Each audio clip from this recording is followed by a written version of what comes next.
If you've got an iPhone XR on iOS 18 and maybe it's just not working like it should, so you gotta take it into recovery or DFU mode to update or restore it. That's why we decided to put together this video to walk you through step by step how to get your iPhone XR in recovery mode and how to exit it if you've accidentally triggered it. Now, to enter recovery mode, you need an MFI approved or genuine Lightning to USB-A or Lightning to USB-C cable. And then you'll need a MacBook, a Windows, or a desktop will work just fine. On a Mac, you got Finder. But if you want to do it from iTunes, make sure you have the latest version of iTunes on either of them.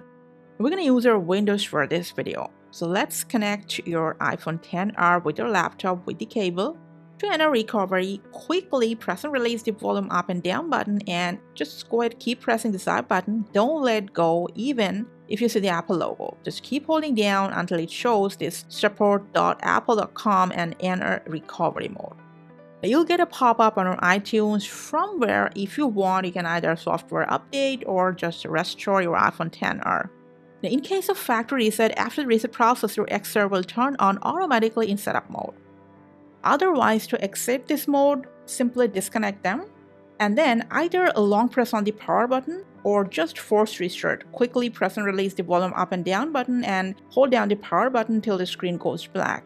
And either way, your XR will restart into normal mode. And that's it for this video. Thanks for watching.